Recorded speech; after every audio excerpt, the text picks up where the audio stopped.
rebound. Pelto scores and one. Wendell picks it off, a shot and a goal. The third time tonight. Ball is stripped and scoring Unitas with the football, and he's going to go for a touchdown. Crevier on the header, and it's a goal! Swings it for Bryant, three-pointer, it's good! Swing and a miss, outside pitch. 2 strikeouts for Neshek.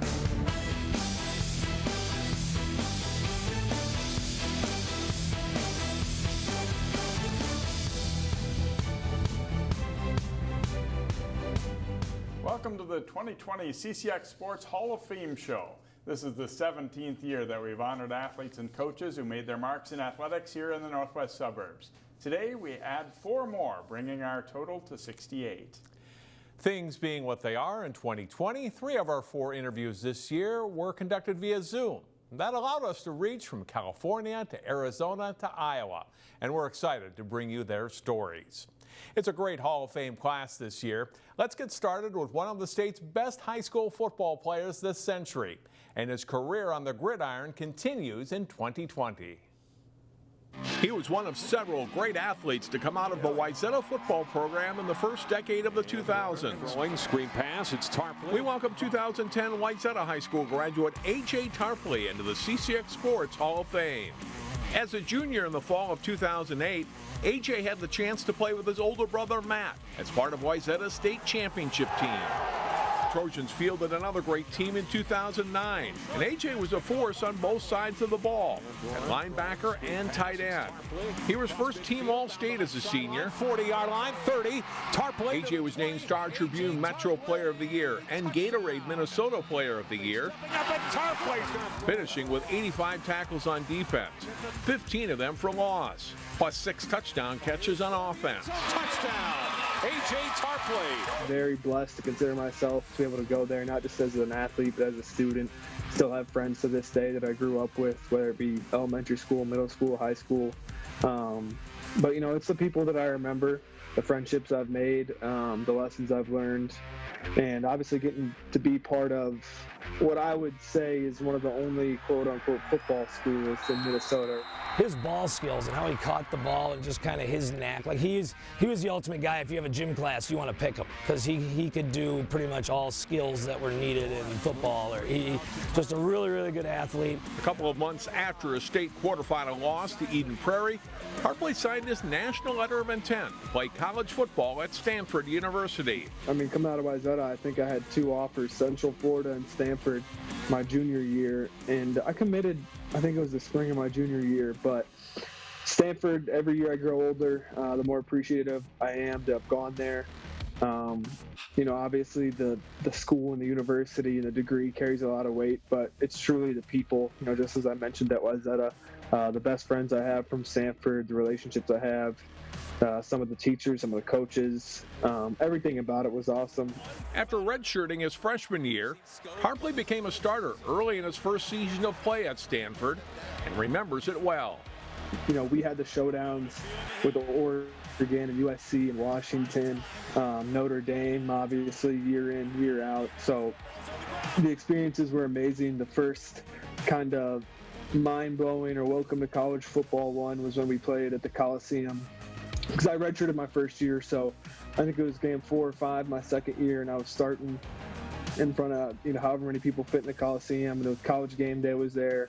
Tarpley kept improving, and by his senior year was named a captain and won second-team All Pac-12 honors for the Cardinal.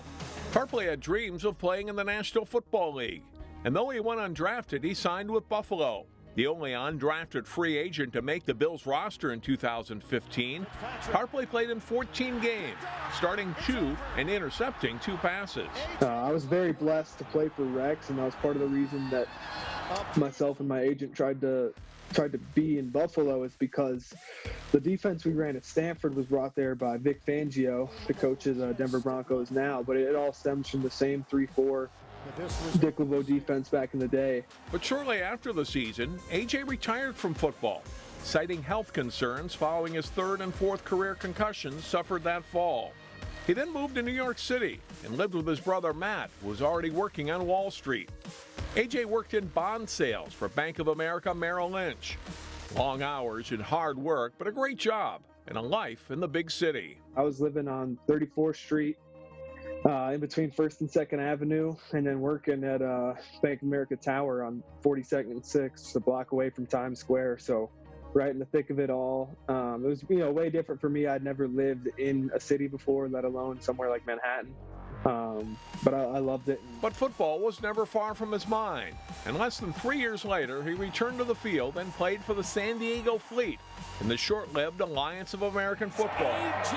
Tarpley. Early in 2020, his career continued with the DC Defenders of the XFL, which shuttered operations in April. He continues to work out daily in California, but has no regrets about the decision to leave football initially early in 2016. I get this question all the time, and I really don't. I don't regret it at all.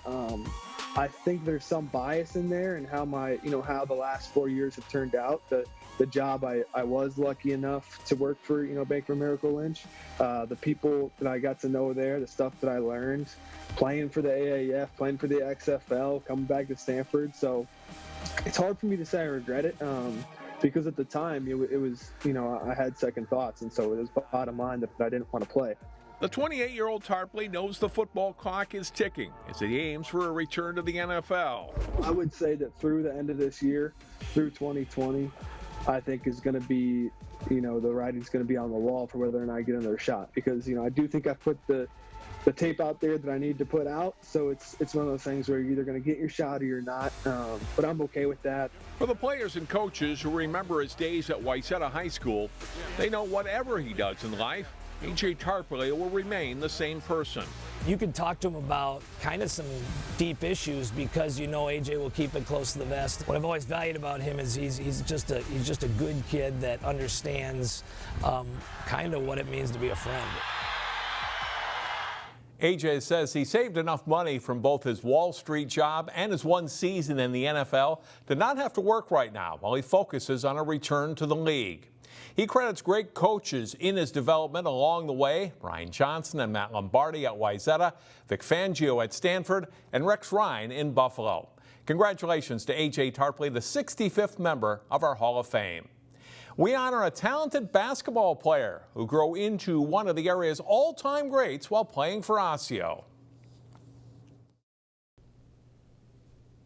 Welcome back to our CCX Sports Hall of Fame special. Our next inductee was part of a great era of basketball talent in the Northwest Suburbs, and he's just finished a professional career in the last couple of years. He's one of basketball's top big men ever in the Northwest Suburbs. 2009 Osseo graduate Sam Dower joins our Hall of Fame. That means a lot, growing up, coming out of Brooklyn Park and, playing basketball all my life. That's, one of the things, I've dreamed of, being in the Hall of Fame. And so that's, I take that with great honor to be, mentioned in that and being able to, accept this type of award. It means the world. Unlike many of the area's biggest stars, Dower wasn't considered a can't-miss prospect or a star all the way up, but he sure turned into one. I was a late bloomer, and I also do think, it helps you appreciate, what it took to get there, because if I would have just sat back and just let it happen and not try to improve my game, then I wouldn't have got to where I was at. A little up and under move and scores. Nice bucket by Dower. When you think of Osseo basketball and the success we've had, I think Sam Dower's name should be mentioned right at the top. He was a kid who was kind of a gentle giant, big 6'9". Not much was known of him coming into the program, but boy, did he leave a mark. So I definitely would say he is one of our top players to ever come out of this program. As a 6'9" senior, Sam was a Mr. Basketball finalist, averaging 23.9 points per game to smash Osseo's single-season scoring record. And here comes the alley-oop from Sam Dower. He added 11.5 rebounds and 3 blocks on the way to becoming a first-team All-State player and leading the Orioles all the way to the State 4A final, where they hung tough against a dominant Hopkins squad before falling. Off the top of the mind, definitely making it to the state championship, playing Hopkins, some of those guys, which are still my good friends to this day. But I miss the camaraderie, man, like my friends playing in high school, I'm still close with them. I mean, I just miss, my friends and the camaraderie we had and how we clicked. Dower's recruiting profile grew, and he ended up selecting Gonzaga University to continue his career at the highest level of college basketball. No regrets about that as well, man. I think it was one of the best decisions I made in my life. Spokane, Washington, Gonzaga, I consider that my home, my second home, whatever, I call it home. And I love that place, my heart to the day I die. So I think I made the right decision with going to Gonzaga. It helped open up opportunities for me post my collegiate career, open up some avenues, and I did have a shot at the NBA. Like, had I went somewhere else, who knows if that would have happened. Sam earned all freshman honors in the West Coast Conference after redshirting his first year in Spokane. Like in high school, he contributed off the bench early in his career before breaking out as a senior. Dower was a first-team all-conference pick, averaging 14 points and 7 rebounds in his final college season. Overall, the Bulldogs were 112-27 in his 4 seasons, and Sam played in the NCAA tournament each year. He's 7th in games played in Gonzaga history, and with 1,271 career points is 26th, a couple of spots behind John Stockton. It was a good run, with one season standing out. My junior year, when we were number 1 in the nation, because we were number 1 in the nation, that was the first time in GU history that we were number 1 in the nation. And so, like, the city was, like, crazy. Like, it was fun. I remember we came back from the game and they had, like, this huge 40 or 50 foot long cake that was in the shape of a number 1. Sam ended up playing professionally in France, Latvia, and Poland before a knee injury ended his career. While he would have liked to have played in the NBA, he did take advantage of his time in Europe. That included an up-close look at a grim reminder of a terrible chapter in world history. I took the time to visit Auschwitz, the concentration camp, and like that was like life-changing. Like you see like things like that on TV, like it doesn't do it justice. Like you have to like really experience that thing in person to really realize like, man, like this is a part of history, but it's like it just feels like you could still feel like the death in the air. Like it was like a very like sad place to be, but I'm glad I did it. Like I'm glad I got to see that. Sam recently moved to Scottsdale, Arizona, where he's an assistant sales manager at a car dealership. He spoke to Osseo's team last season, and they've all heard the tales of Orioles great. There's Dower for the lob and flush. And now Hall of Famer Sam Dower. After retiring from basketball, Sam had been back living in Brooklyn Park until this spring, when a friend from Gonzaga presented him with an opportunity to work for the dealership in Scottsdale. Dower says he'd eventually like to operate fast food restaurants. When our Hall of Fame special continues, she was fast as lightning on the track and on the basketball court at Hopkins. We've met 2 of our Hall of Famers in the class of 2020. Our 3rd inductee excelled in 2 sports during a championship-filled high school career.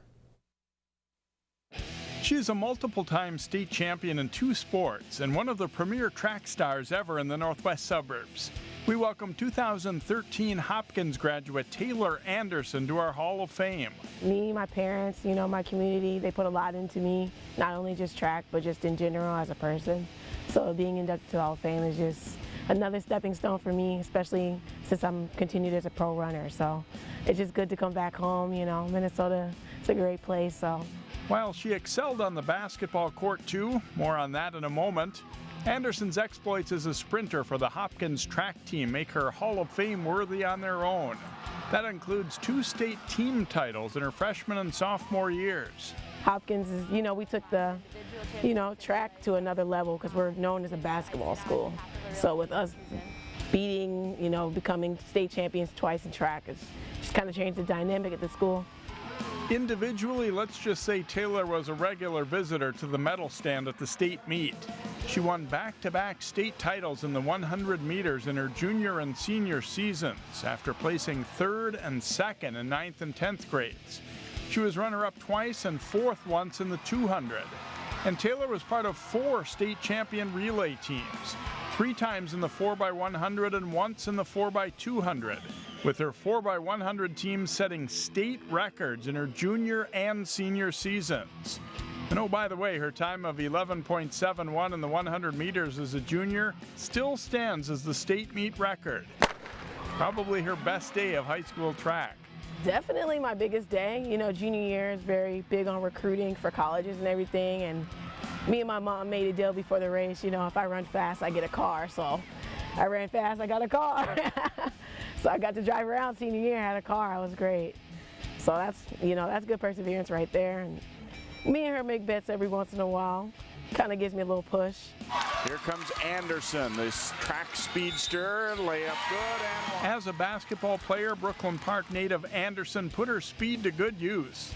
She was part of 3 straight championship teams for the Royals in a program that paid a lot of attention to detail. One day is just for defense. 3-hour practices, you're going to be ready by then. And then you have great leadership. So the kids that were there before are mentoring the kids that are coming in, the new kids, the rookies and things like that. So by the time they get older, they know what to do. So it's kind of a learning process for everybody. And then just great team chemistry. That's what, you know, we're a winning mentality. We don't like to lose over at Hopkins. You know, we're the Royals, so. Better basketball player than people think. Connecticut was interested in her as a basketball player as well, but because she was going to Connecticut on a full track scholarship, they weren't going to let her play basketball in the winter. But she was very, very good, tenacious defender, high basketball IQ, and coachable as the day is long. It was truly a treat to coach that team with her. Taylor was an all-state honorable mention pick as a senior and a 2-time all-conference and 2-time all-state tournament team selection. She's 4th in career assists for Hopkins. Which sport to pursue in college wasn't a clear-cut choice, although she grew up around track in her father Mel's AAU program. See, that was the hardest decision I ever had to make in my life as a young kid going into college. Like, which one is going to benefit me more after 4 years? And UConn offered me 5 years, prestigious university. There's no more I can say, you know, top basketball school in the nation. Their academics are great. They had my major. So that was a seal the deal for me. But picking track over basketball, I've been doing track longer. I've been doing track since I was 2. Both my parents ran track. Everybody in my family runs track. So kind of in my DNA, you know. Track did win out, and Taylor excelled at the University of Connecticut for 4 seasons, winning 3 conference titles as a team. Junior year in college, I won conference, ran my best time ever on a broken toe, and I tripped out the blocks. So at that point, I was like, even for me to run my worst race of the year, I still PR'd and won conference. So at that point, I was like, okay. And my parents were there. They flew all the way down to Florida to see it, so. Anderson's track career is still going strong. She turned pro and has hopes of competing for a spot in the Tokyo Olympics. The postponement due to COVID-19 was tough. It broke everybody's heart. We were just waiting out, but I know it was in Tokyo, so I'm like, oh, that's probably not going to happen. But we were just ramping up, coming out of our indoor season. So we did get to run a couple of indoor meets in North Carolina, South Carolina. But other than that, we were just getting ready to go outdoor. We're about to run at the Florida Relays up in Gainesville at UF. That's usually our first meet. You get to see some of the top talents coming out of US because everybody lives in Florida, trains in Florida, so. The time running in meets is only part of her life now, although that's going well too. My PR'd last year actually. I went 11:40, so I'm trying to go 11:2 this year. Trying to go 11:1 actually, so I can get signed to a deal. But I've been doing a lot of sponsorships with different companies like Jabra, headphone company, different protein companies as well. So I've just been working on getting my sponsorship up, growing my following on Instagram so I can become monetized. So I've been working with a social media company called Higher Marketing. So I'm not just doing track. I'm doing track, personal training, social media marketing. I have multiple streams of income coming in right now. Because once track is done, what's next, you know? Though she lives in Florida now, Taylor makes it back to visit her parents in Brooklyn Park pretty often. She's training with the goal of making the U.S. Olympic team in the 100 meters next summer. Time for our final break, and when we come back, we meet another 2-sport standout from the area, Osseo's Krista VanDeVenter. Our final inductee for 2020 made her impact on Osseo High School athletics nearly 2 decades ago and joins Kirsten Larson and Hannah Pelto on the list of Osseo All-State basketball players to make our Hall of Fame. She was a two-sport standout at Osseo High School in the early 2000s. We welcome 2004 Osseo graduate Christina VanDeVenter into the CCX Hall of Fame. Dishing to VandeVenter on the run, and it's good. Christina started playing basketball in 3rd grade, and by 5th grade was already in both traveling and AAU ball, on her way to becoming an all-state player. It was a lot of hard work, so I think it's important to kind of be proud of yourself, and I wouldn't have been able to score that many points had I not had the awesome teammates and coaches that I had, and there was just always so much talent at Osseo.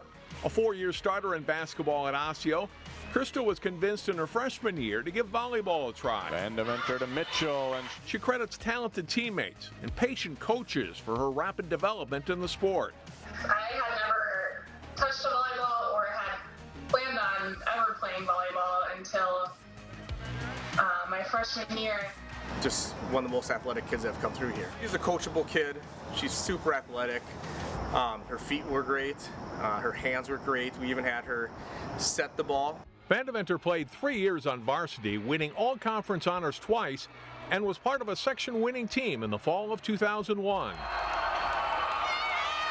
To this day, she still holds Osseo's single-season record for blocks. There's VanDeVenter with the block. Yeah, she was intimidating before she even jumped. You know, she could block without jumping, and she still had a huge vertical. So, like I said, just being that coachable kid and just playing and enjoying the time out on the court with her teammates, I think it was a good stress relief from her from the pressures of basketball and just go out and have fun. Oh, what a block by VanDeVenter. Some of our volleyball matches I almost remember more than basketball, just because of the great competition we had with Armstrong and getting to play with players like Kelly Bowman and Jana Mitchell, and yeah, those were just great games. Coach Kwan did a great job with us, and we just had so much fun. But basketball was her #1 sport. Christina started every game she played in over 4 years, and said her first head coach, Dave Thorpe, played a big part in her success. With her size, VanDeVenter was a terrific defender and rebounder, and became a dominant low-post player with good footwork and excellent touch around the basket. 2 more and the foul. And she could score. And wheeling to the middle and scores it. She was just so graceful on the court. You know, she was one of those kids, as you're watching her move up and down the court, she moved differently than other kids. And down low on the post, she was able to just move in different ways. You know, soft touch around the hoop, just had a knack for the ball and rebounds, and just that quiet kid who was still a leader. There was always a lot of expectations for Osseo basketball. There was just a great tradition with Osseo basketball, so that expectation was there every year, and to finally get there our senior year was a great memory, and we had a lot of fun with it. Christina became, and to this day still is, Osseo's career scoring leader with 2,104 points. She was first-team All-Metro and All-State as a senior, and the school's Athena Award winner in 2004. From there, it was on to college basketball, and she chose the University of Iowa. I was recruited by a lot of schools and had a lot of opportunities, but Iowa just always stood out to me just because of basically the people. That's what I really liked about Iowa and what drew them to me. I really loved the coaching staff and the team. I just felt like I could fit in well there. VanDeVenter started 111 games in her collegiate career and left the Hawkeyes as the program's 6th all-time leading rebounder. In her senior year, Iowa won the Big Ten regular season championship title and qualified for one of 2 NCAA tournaments the team made in her 4 years. Just kind of what you work for every year and what you dream of, so it's definitely it was so fun, and we always went a couple days early and got to hang out in the cities and all the locker rooms and the cool stuff you got to do and see and the interviews. So all that stuff is just, they're all good memories. After graduation, Christina coached 4 years of basketball at an Iowa City high school as both a varsity assistant and head junior varsity coach. The 3-time All-Big Ten academic student then returned to her alma mater for more schooling and is now a medical stenographer for the world-renowned University of Iowa hospitals and clinics. It's awesome, but it's also very hard. We get the toughest of the tough patients, so it's definitely very challenging, but it's very rewarding. We have a brand new children's hospital that's amazing that we get the opportunity to work in as well, so it's been a good experience. Krista met her husband Mark in college. He actually played on the practice squad that Krista and her teammates would scrimmage against. And the couple has settled in Iowa City. But she returns home to family and friends in the northwest suburbs often. And her days growing up here bring back good memories for Krista VanDeVenter. The people you get to meet, and you get to play with your friends, be around your friends all the time, and that's just the biggest thing about sports is like you don't really remember the games and the wins and losses. It's kind of the people and the relationships you have and the friends you make that really stand out in the long run. Krista said there were a lot of people who helped her career along the way, but specifically mentioned Heather Bertram and Lauren Podratz at Osseo, who as seniors helped her transition to varsity basketball as a freshman. As for college, she continues to closely follow University of Iowa women's basketball and keeps in contact with many of her old teammates. And that will wrap up our Hall of Fame class for 2020.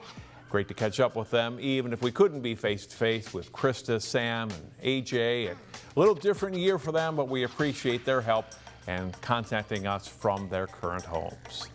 We'd like to thank our production staff, especially Matt Kilby, David Dobrin, Jason Malillo, Roger Larson, Dustin Cooper, and Chris Trudeau for their help on this special. Thanks for watching. Congratulations to our new CCX Sports Hall of Fame class.